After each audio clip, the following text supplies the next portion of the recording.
It is finally here. After weeks of speculation, we finally have our mobile kitchen, the mixing table. Now we finally have the ability to craft our own potions. Potions? Like in Skyrim? Where you add ingredients? Yes, we now have the ability to craft potions. And yes, I can hear the PvP guys losing their minds, saying that this is dumb, you know, we need our guns. We need our gunplay. But if you're concerned about gun content, all you have to do is minimize your Rust, open up your Steam and look on the left hand side for a PvP title, because unfortunately, Rust is a survival game with elements of PvP, PvE, crafting, survival and roleplaying. But back to the mixing table. It looks incredibly cool, I must admit. The world model is incredible. If you want to find one, you can purchase it at the bandit camp in the farming section for 500 scrap. If you were to buy one, you can put it in a research table and you can research the mixing table for another 500 scrap. It places in the space of a 1x1, although it is by far the biggest deployable that the game has seen so far, even wider than a tier 3 workbench. Now, already find a glitch. Floating table. Now, the mixing table works like this. If you open the mixing table, you will see there are 5 slots where you can mix certain ingredients. The ingredients come in the form of berries, and there are 6 kinds of berries: red, green, black, yellow, blue, and white. They all have the same nutritional value. If you were to eat one of the berries, it deposits seeds. The seeds can be planted and farmed. The seeds also have genetics like pumpkins and corn. So, if you have the ability to farm genetics, you also have the ability to make a large quantity of berries, which means that more berries means more potions, and you get where I'm going with this. Let me give you a rough idea of how it works. I'm going to grab a bunch of red berries and I'm going to put them one by one in each slot. The slot's order and quantities are extremely important. You'll see the green button, start mixing, has gone green. When I take out one of the slots, it grays out. I have to get the formula 100% right. Once I start mixing, it gives me a craft time.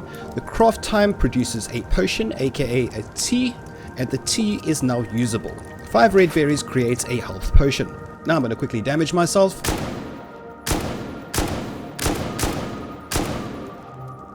And when I consume the potion or the tea, you will see that my health slowly goes up by 30, much like a med kit and not like a med syringe. Now there are many types of potions you get. You get obviously your health potions, which increases your health. You get a max health potion, which raises your maximum health number.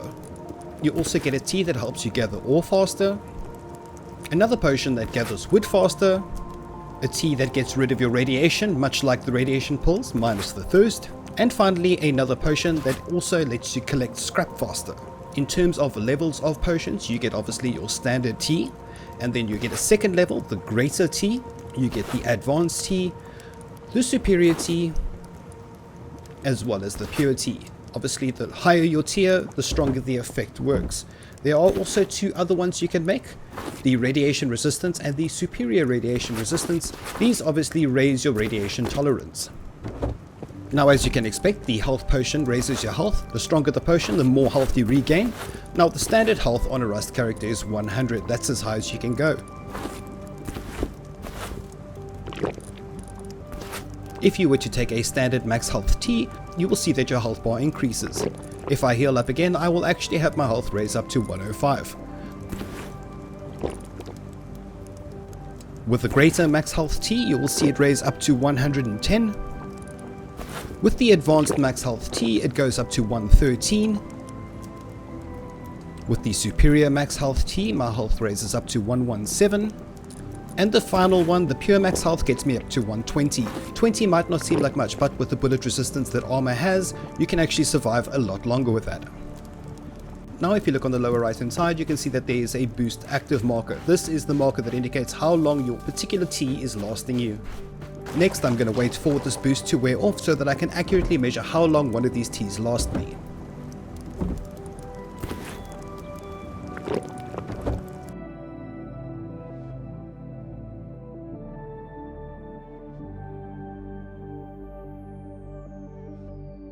I did extensive testing off screen.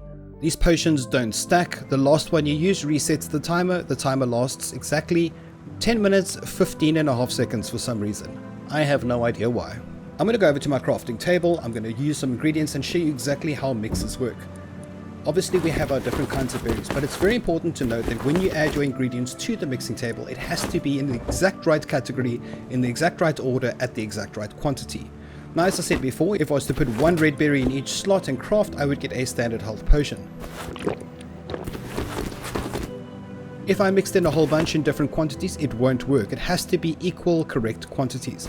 However, if I put 10 in each slot, I have the ability to craft 10 at the same time. And if one takes 5 seconds, if I add 10, then it should take 10 times 5 seconds, aka 50 seconds. If I take out all the berries and say, for example, put 4 in each slot, that means I'm going to craft 4 at 5 seconds, which will be 20 seconds for 4 potions. Now at the moment there's no information on how you need to mix potions. There is no information from Facepunch, so I sort of just messed around for about an hour trying to find all the ingredients and all the recipes, and eventually I found all the basics for you guys. 3 red berries and 2 green berries in that order makes radiation removal. After painstakingly toiling away for minutes on end, I found another one. 2 reds and 3 greens makes radiation resistance. And even though the order was wrong, eventually I got it right and found that red, blue, red makes a basic tree tea. I then found that yellow, blue, yellow makes a standard ore tea. Yellow, white, yellow makes a scrap tea. I can literally move one item from one slot to another and you'll see it no longer work. So you have to get the exact right order and the exact right quantity in order to make it work. Now with regards to the other teas, if I go to a tree and I hit a standard tree, you will see that I get 15 wood from a standard non-marker. With the marker, if I was to hit it, that's the multiplier, it will go up and up and up every time I hit the marker, and it will cap at 30 wood per chop on a standard hatchet. If I use the basic tree tea, you will see I still get 15, except I'll get an occasional 16 wood per chop. Using the second level tree tea, you see that I get a consistent 15 to 16 alternating. If I start using stronger tree potions, I start yielding stronger results. And with the strongest tree tea and the multiplier, I cap off at 33. Now it doesn't seem like much, but if you're thinking of a 5% increase on all your farming, every time you go out farming you'll get 5% more wood. And that's just for the basic hatchet. You get salvage hatchets, you get chainsaws, that type of thing. You know the deal. Next I'm going to try ore. Now with the standard pickaxe, on a standard node not hitting the sparkle, you gather 12 sulfur ore per chop. With the basic potion you get 13. I noticed that using the ore teas is a lot more powerful than using the wood teas. Next I'm going to try out the scrap gathering tea. I did spawn in a bunch of junk piles.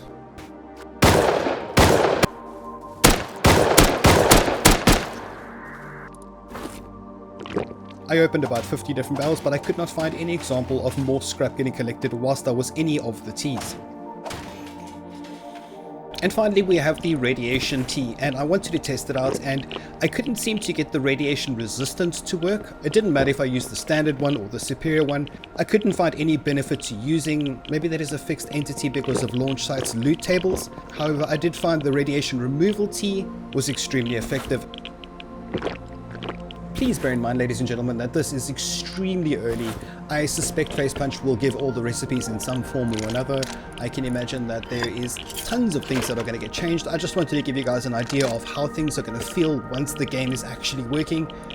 I just wanted to give you guys a feel of how the crafting system is going to work. I know that there is a method of crafting fertilizer and low-grade fuel to actually start mixing explosives. I'm not really sure how I feel about that. I don't think that explosives should be made from fertilizer and low-grade. It seems too cheap, considering that explosives are quite literally an ingredient of anything that goes boom. I do, however, want it to be some kind of a poison berry where we can mix our spears and our arrows and we can make poison-tipped arrows. That's the type of thing I want to see from the crafting table. And also perhaps meals that you can take different kinds of foods and vegetables and you can make something that heals you as fast as a syringe, except it's in the form of food. I was hoping for something like that, but I suspect that will all come in the future. I do appreciate your time. Thank you so much for watching, ladies and gentlemen, and to my Patreons, I appreciate you guys so much. Thank you for staying with me. If you'd like to support me on Patreon, please be sure to see my Patreon link and all my social links in the video description below. Thank you again for watching, and as always, Flak out.